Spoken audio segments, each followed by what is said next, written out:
ಕೊಂಡ್ಕೊಂಡಿದ್ದು 2039 ಅಲ್ಲ 1939ರಲ್ಲಿ 1 ಎಕರೆ 1 ಕುಂಟೆಯ.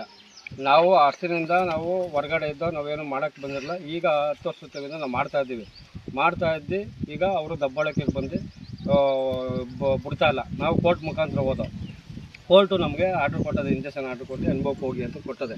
ಆದರೂ ನಾವು ಬಂದು ಮಾಡೋಕ್ಕೆ ಬಂದರೆ ಇವರು ಗಲಾಟೆ ಬರ್ತಾವ್ರೆ ಸರ್. ಬೋರಿಕೊಪ್ಪಲು ಗ್ರಾಮ ನಮ್ಮದು, ನಾಮಂಗಲ ತಾಲೂಕು, ದೇವಲಾಪುರ ಹೋಬಳಿ, ಮಂಡ್ಯ ಜಿಲ್ಲೆ. ಬೋರಿಕೊಪ್ಪಲು ಗ್ರಾಮ ಇದು.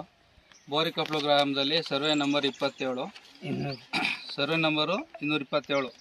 ಅದರಲ್ಲಿ ನಾವು ಅಣ್ಣ ತಮ್ಮದಿರ ಜನೆಲ್ಲ ನಾವು ಅನುಭವದಲ್ಲಿದ್ದೆ.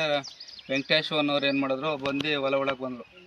ನಾವು ಯಾಕಪ್ಪ ಏನಪ್ಪ ಅಂತ ಕೇಳಕ್ಕೆ ಹೋದಾಗ ಅವರು ಇಲ್ಲ ನಂದು ಜಮೀನು ನಂದು ಅಂತೇಳಿ ದಬ್ಬಾಳಿಕೆ ಮೇಲೆ ನಮಗೆ ಕಿರುಕುಳ ಕೊಟ್ಟಾಗ ನಾವು ಸ್ಟೇಷನ್ಗೆ ಹೋಗಿ ಕಂಪ್ಲೇಂಟ್ ಕೊಟ್ಟಾದಮೇಲೆ ಅವ್ರೇನು ಮಾಡಿದ್ರು, ನೋಡಪ್ಪ ಯಾವ ಗಲಾಟೆ ಏನು ಮಾಡಾಗ ಇದು ಬೇಡಪ್ಪ, ನೀವು ಕೋರ್ಟಿಂದ ನೀವು ಆರ್ಡ್ರ್ ತಗೊಬಂದು ಯಾರ್ದಿದೆ ಅವ್ರು ಇಂಜೆಕ್ಷನ್ ಆರ್ಡ್ರ್ ಬಂದಾಗ ಉಳಿ ಅಂತ ಹೇಳಿದರು. ಸರಿ, ನಾವು ಏನು ಮಾಡೋದು, ಆವಾಗಿಂದ ನಾವು ಅಲ್ಲಿ ತಗೋಗಿಲ್ಲ, ಅವ್ರು ಬಂದಿಲ್ಲ. ಇವಾಗ ಏನಾಗಿದೆ ಅಂದರೆ ನಮ್ಮದು ಇಂಜೆಕ್ಷನ್ ಆರ್ಡ್ರ್ ಬಂದ ಮೇಲೆ ನಾವು ಅಲ್ಲಿ ತಕ್ಕೊಂಡು ಹೊಲ ಒಳಕ್ಕೆ ಬಂದಾಗ ಅವತ್ತು ಹೆಂಗೆ ಬಂದು ದಬ್ಬಾಳಿಕೆ ಮೇಲೆ ಹೊಡೆಯೋಕ್ಕೆ ಇದು ಮಾಡೋಕ್ಕೆ ಬಂದರು, ಇವತ್ತು ಬಂದು ಕಿರುಕುಳ ಕೊಟ್ಟು ದಬ್ಬಾಳಿಕೆ ಮೇಲೆ ಹೊಲ ಒಳಕ್ಕೆ ಬಂದಾಗ ಸರ್ ನಮ್ಮದು ಕೋರ್ಟ್ ಆರ್ಡ್ರ್ ಇದೆ, ಇಂಜೆಕ್ಷನ್ ಇದೆ. ಅವರು ಇಂಜೆಕ್ಷನ್ ಆರ್ಡ್ರ್ ತರಲಿ, ಅವರು ಉಳ್ಳಿ ಸರ್, ಅಷ್ಟೇ ನಮ್ಮದು ಇದು.